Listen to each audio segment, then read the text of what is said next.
If you're here listening to Ashley County, now you probably know Ashley County pretty well. And if you're anything like us, you probably know all the local stories, too. Right, and all the history. Yeah, from, 5,000 years ago to the European settlers and then all the sawmills and paper mills. And all the stories. Yeah, so many stories. So many stories. Like the Crossett Light. Yeah, so today we're going on a deep dive into the Crossett Light. That's right. Which I'm so excited about. Me too. It's like a local legend. Oh, yeah, everybody around here has heard of the Crossett Light. And today we're going to get into, where it comes from, the real places. And we even have, a crazy first-hand account. A really interesting one. Yeah. So get ready for this. Get ready to see it in a whole new light. Okay, so let's just start at the beginning. Okay. Where does this legend come from? Well, the earliest written account we could find is in John Wordy Buckner's book, Cap Gates's Tent City. Okay, I've heard of that.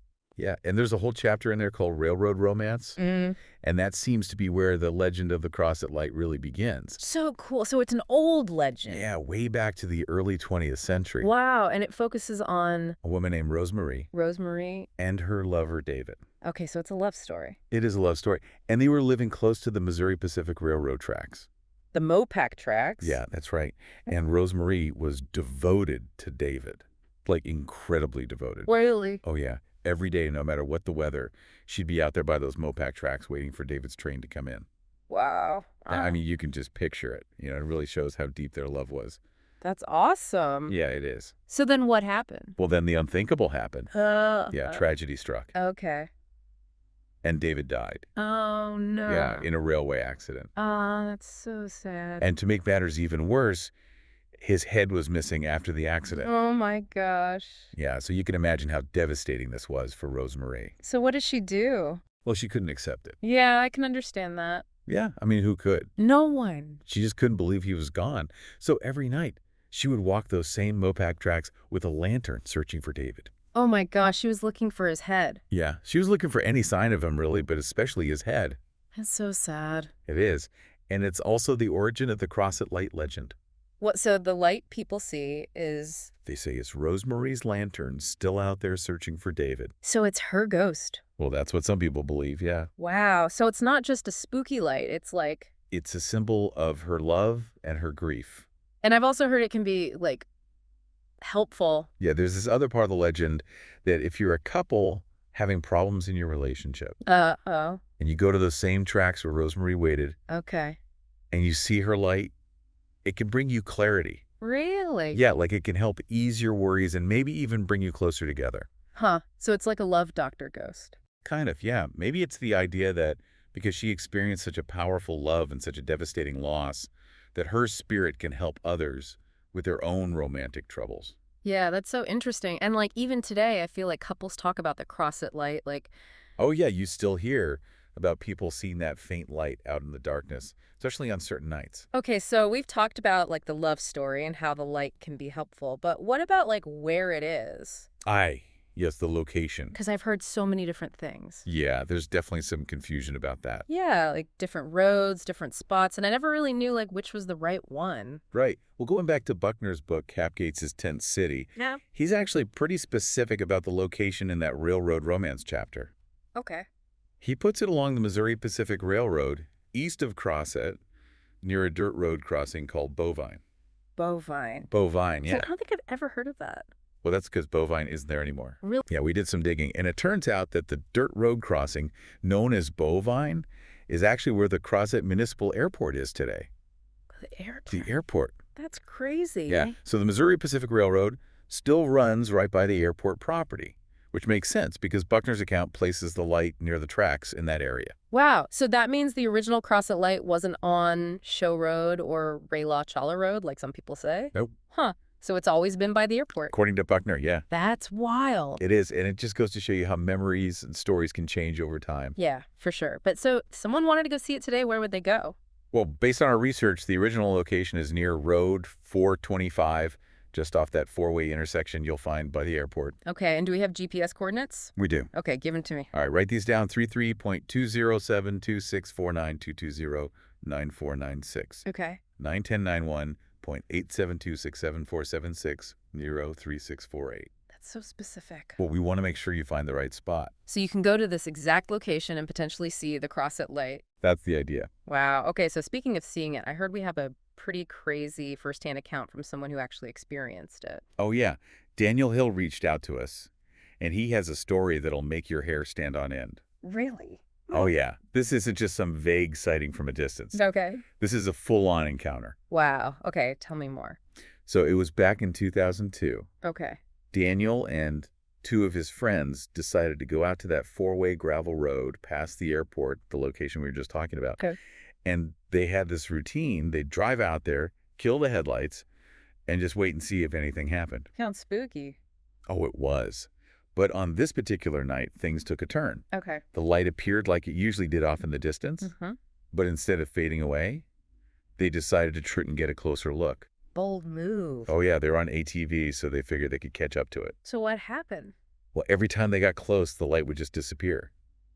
Really? It was like he was playing games with them. That's creepy. Yeah. So they decided to try something different. What did they do? They got off their ATVs and started walking towards it. What, in the dark? Yeah, in the pitch black. Oh my God. I know, right? So brave. Well, they were curious, maybe a little foolish. Okay. But did they see it? They did. This time it didn't disappear. What? Yeah, instead it got brighter, like way brighter. Wow.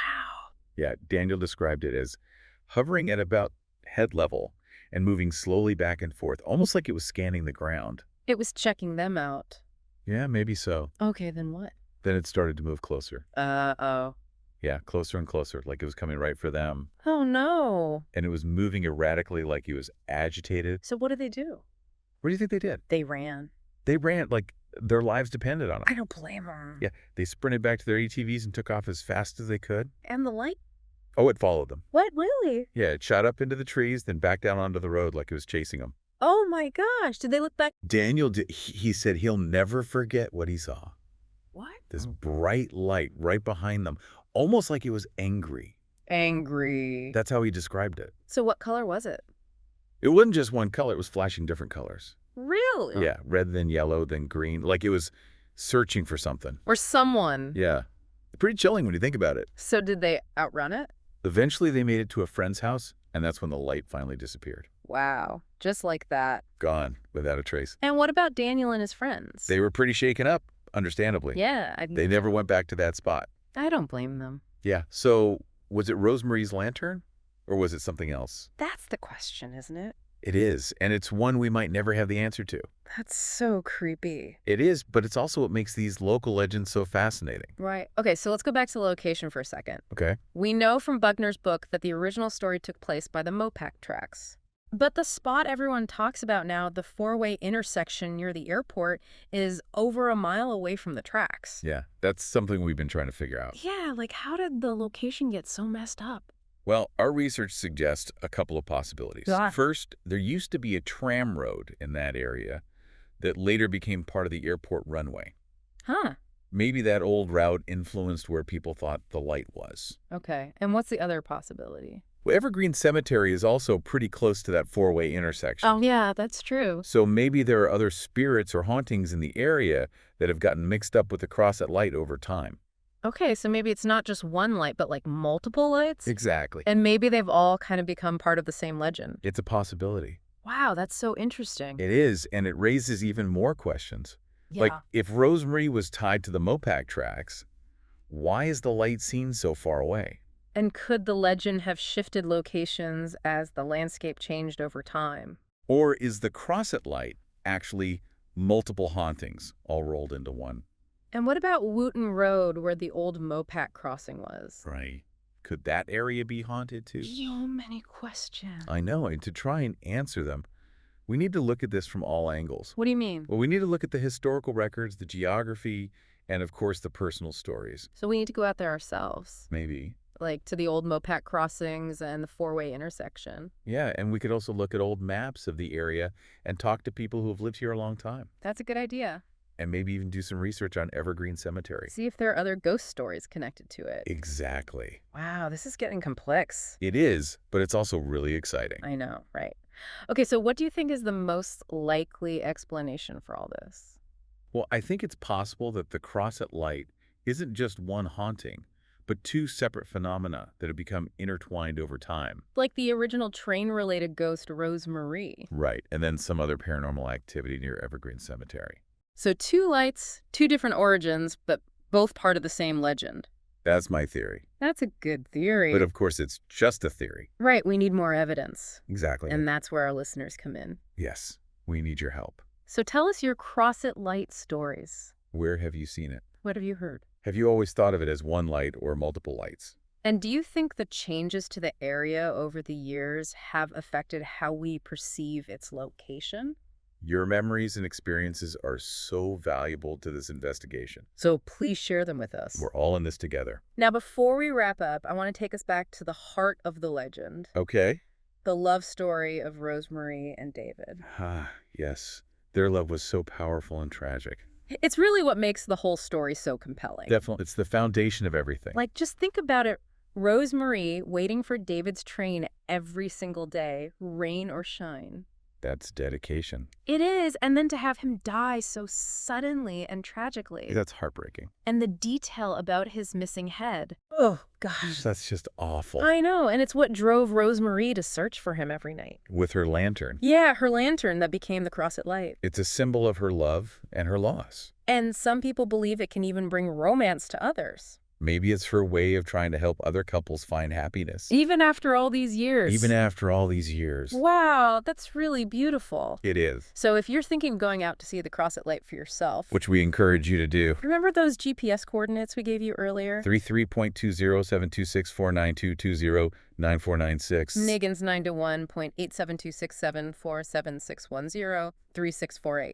That'll take you to the four-way intersection on the gravel road near the airport. Then just head south a little bit and find a safe place to park. And please be respectful of the area, no littering, and be careful with anything that could start a fire. Right. Safety first. Always. So whether you see the light or not, We hope you enjoy the experience. it's a unique piece of Ashley County history. And a testament to the power of love. And if you're looking for a place to stay while you're here, The Tea True U by Hilton in Crossett is a good option. you can reach them at +1 870 304 1040. And if you tell them you're here to see the Crossett Light, they might have some interesting stories to share. Oh, that's cool. Yeah, they're really into local history. Now, we should also mention that the Crossett Light isn't the only spooky story in Ashley County. Oh no, we have a whole bunch of them. Like what? Well, there's the disappearing hitchhiker of the Longview-Saline River Bridge, I've heard of that one. and the spirits that are said to haunt Bayou Bartholomew, Spooky. and the Phantom Rider of Fountain Hill. Oh, yeah, and the Crossett lumber haunting. Right, and the Hanging Tree in Hamburg. And even stories of ancient indigenous spirits. Yeah, we have a rich history of spooky tales in this area. We do. It's part of what makes Ashley County so special. I agree. So as we wrap up this deep dive into the Crossett Light, We hope you've learned something new. and maybe even gotten a little spooked. And we want to leave you with one final question. Okay, hit me. Now that we know the likely origin of the legend, does it change how we interpret all the different stories and experiences people have had over the years? Good question. Are they all connected somehow, or are there truly multiple mysteries at play? We want to hear your thoughts. So tell us your stories. Share your memories. Let's keep exploring this fascinating piece of Ashley County history together. And who knows, maybe we'll uncover even more secrets along the way. The mystery continues. Thanks for listening. And stay spooky, Ashley County. Bye.